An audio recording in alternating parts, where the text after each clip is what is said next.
Atas petunjuk penyelamat kita dan menurut ajaran ilahi,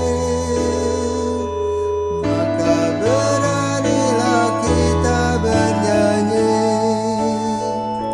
Bapa kami yang ada di surga, dimuliakanlah namamu. Saudara-saudara terkasih, selamat pagi. Salam jumpa lagi dalam Sabda Siap Saji 4 Oktober 2021 hari Senin, di mana kita memperingati Santo Fransiskus dari Assisi. Marilah kita berdoa dalam nama Bapa dan Putra dan Roh Kudus. Amin. Santo Fransiskus, utusan Allah, meninggalkan rumah ayahnya, melepaskan harta warisannya dan menjadi miskin dan hina dina. Tetapi Tuhan mempermuliakannya. Marilah berdoa. Allah Bapa, pembela kaum fakir miskin, Santo Fransiskus menjadi miskin dan hina dina seperti Kristus sendiri. Semoga kami mengikuti langkahnya dan dengan gembira mengabdi putramu, supaya kami tetap bersatu dengan Dikau dan bersukaria dalam cinta kasih-Mu. Demi Yesus Kristus putramu, pengantara kami kini dan sepanjang masa. Amin. Tuhan bersamamu Dan bersama rohmu. Inilah Injil Yesus Kristus menurut Lukas. Dimuliakanlah Tuhan. Lukas bab 10 ayat 25 sampai dengan 37. Pada suatu ketika seorang ahli kitab berdiri hendak mencoba Yesus. Guru, apakah yang harus kulakukan untuk memperoleh hidup yang kekal? Jawab Yesus kepadanya, apa yang tertulis dalam hukum Taurat? Apa yang kau baca di sana? Jawab orang itu, kasihilah Tuhan Allahmu dengan segenap hati dan dengan segenap jiwamu dan dengan segenap kekuatanmu dan dengan segenap akal budimu. Dan kasihilah sesamamu manusia seperti dirimu sendiri. Kata Yesus kepadanya, benar jawabanmu itu. Perbuatlah demikian maka engkau akan hidup. Tetapi untuk membenarkan dirinya orang itu berkata lagi, dari siapakah sesamaku manusia? Jawab Yesus, adalah seorang yang turun dari Yerusalem ke Yeriko. Ia jatuh ke tangan penyamun-penyamun yang bukan saja merampoknya habis-habisan, tetapi juga memukulnya, dan sesudah itu meninggalkannya setengah mati. Kebetulan ada seorang imam turun melalui jalan itu. Ia melihat orang itu, tetapi ia melewatinya dari seberang jalan. Demikian juga seorang Lewi datang ke tempat itu. Ketika melihat orang itu, ia melewatinya dari seberang jalan. Lalu datanglah ke tempat itu seorang Samaria yang sedang dalam perjalanan. Ketika ia melihat orang itu, tergeraklah hatinya oleh belas kasihan. Ia pergi kepadanya lalu membalut luka-lukanya, sesudah menyiraminya dengan minyak dan anggur.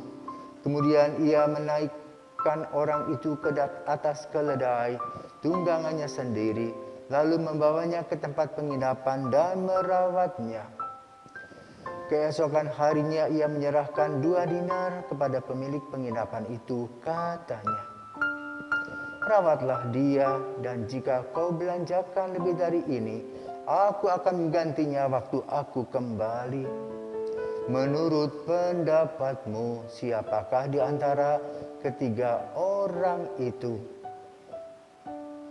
adalah sesama manusia dari orang yang jatuh ke tangan penyamun itu? Jawab orang itu, orang yang telah menunjukkan belas kasihan kepadanya.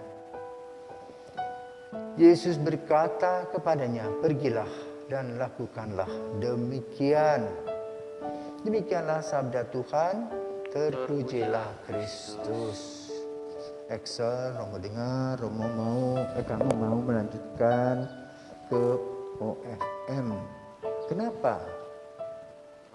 Kalau alasan motivasinya saya tuh Romo, saya memang punya motivasi untuk berkarya kepada orang miskin.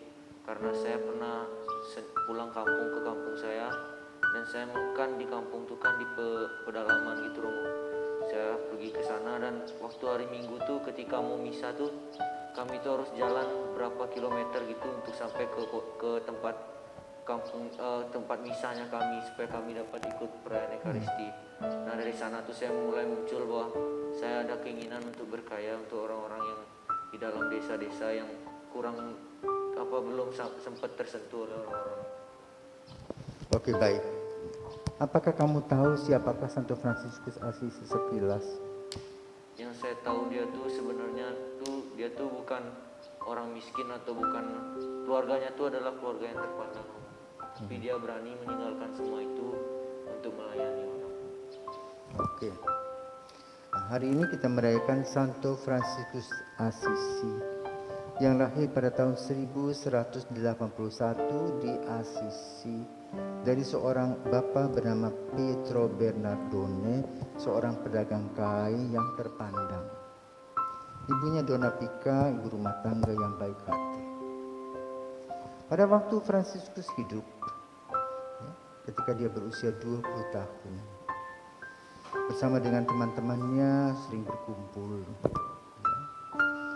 Lalu sebagai pemuda yang beruang, ya dia berfoya-foya, malam mingguan dan sebagainya. Tapi pada usia 20 tahun bersama dengan rekan-rekannya, dia membuat satu kelompok untuk membela lingkungan mereka. Karena mereka berpikir untuk hidup hebat itu harus menjadi serdadu, menjadi tentara. Maka mereka berlatihan perang, dan ternyata Fransiskus kalah perang dan dimasukkan dalam penjara di Perugia, tidak jauh dari kota tempat asalnya. Yang unik adalah setelah dia pulang dari penjara, dia berubah 180 derajat. Sosoknya itu dulu biasa berfoya-foya, ya, dengan garis-garis dan sebagainya. Saat setelah dia pulang, banyak merenung, dan dia sering datang ke gereja atau ke kapel yang namanya San Damiano. Waktu itu gereja itu boleh katakan sudah mulai rusak, dan dia mendengar sebuah kalimat, "Perbaikilah gerejaku Fransiskus." Dia berpikir tentang bangunan itu, batu-batuan itu, dia angkut batu dan sebagainya. Memang perilakunya berubah, dia juga membagi-bagikan uang orang tuanya kepada orang-orang yang miskin. Bahkan dia juga mengumpulkan makanan-makanan sisa. Jadi makanan-makanan sisa di Eropa itu kalau kita mau menjadi pengemis itu lebih terhormat daripada di Indonesia. Kalau di Indonesia itu mereka pemulung itu korek-korek tempat sampah, mereka tidak. Jadi di Eropa itu ada tradisi yang bagus. Kalau tidak habis makanan itu dibuang di satu tempat, ya, orang boleh ambil gitu. Bahkan di toko roti pun kalau orang tidak laku bisa ngambil, bisa tunggu gratis, ya. Dan dia menggunakan pakaian petani, ada kapnya di belakang supaya bisa taruh makanan di belakangnya. Lalu dia memang boleh katakan, orang mengatakan dia kerasukan, tapi bukan kerasukan iblis. Kerasukannya boleh katakan begitu dia dikuasai oleh Roh Kudus, sehingga dia banyak tinggal di gereja, membaca buku-buku yang berkaitan dengan kekudusan kitab suci, dan kemudian dia hidup sebagai seorang pengemis. Dari satu tempat ke tempat yang lain mengemis, tetapi orang geleng-geleng kepala karena mereka tahu itu anak siapa. Satu kali dia melepaskan semua pakaiannya, ayahnya marah, minta menggantikan itu, dia telanjang bulat. Maka diberikanlah pakaian oleh seorang khusus. Nah, Fransiskus terkenal sebagai orang yang peduli kepada orang-orang yang sederhana. Maka dia juga suatu hari pada saat Natal, dia merenung tentang kelahiran Yesus di Bethlehem. dia membuat drama itu. Maka drama itu dikatakan menjadi sebuah kekhasan gereja Katolik setiap kita merayakan Natal. Ada patung Natal, ada buah Natal kecil di rumah kita masing-masing. Itu karena berkat Fransiskus. Tetapi kata-kata yang didengar oleh dia, perbaikilah gereja, ternyata bukan itu. Pada zaman Fransiskus, gereja Katolik ini hidup berfoya-foya. Mereka tidak mau kenal lagi orang-orang miskin. Hanya high class saja. Maka gerakan dari Fransiskus ini melahirkan suatu gerakan yang baru. Karena Asisi tidak jauh dari Vatikan, maka gaungnya lebih keras. Nah, yang paling unik adalah ketika seorang gadis Clara mengikuti dia, juga dari keluarga bangsawan. Heboh di kota itu karena kota Asisi itu kan bukan kota yang besar, mungkin seperti kita di Dalung seperti ini. Lalu Clara juga diikuti adiknya Agnes. Heboh, bapaknya marah, maka dia membawa algojo ke rumahnya suster itu, ke susteran, dan mengambil suster yang kecil Agnes itu. Ternyata suster Agnes ini menjadi makin berat dan mereka kemudian lari. Karena apa? Ternyata Santa Clara membawa monstran. Nah, itu karena Santo Fransiskus menekankan hidup untuk adorasi dan salve. Nah, lalu banyak orang mengikuti Fransiskus. Jadi boleh katakan Fransiskus memperbaiki cara pandang dan cara hidup gereja agar selalu bersahaja, agar selalu merefleksi diri, agar selalu rendah hati, bukan penampilannya dengan kesombongan. Maka Fransiskus dan para Fransiskan sampai hari ini menggunakan pakaian petani berwarna coklat.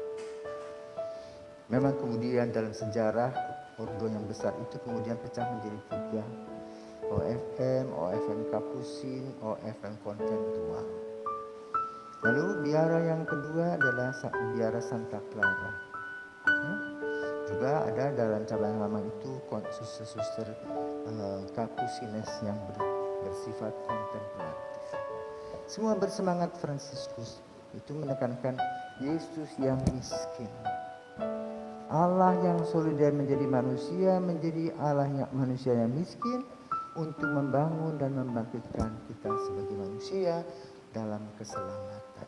Sudah jasa-jasa dari Santo Fransiskus yang kita peringati pada hari ini. Semoga makin banyak orang memahami dan mengerti semangat Santo Fransiskus, yaitu Yesus yang miskin. Makanya tema judulnya adalah Ya Tuhanku dan Allahku sebagai satu kekuatan. Selamat merayakan Santo Fransiskus Asisi kepada para Fransiskanes di mana saja berada. Semoga Tuhan senantiasa memberkati kita. Selamat pagi.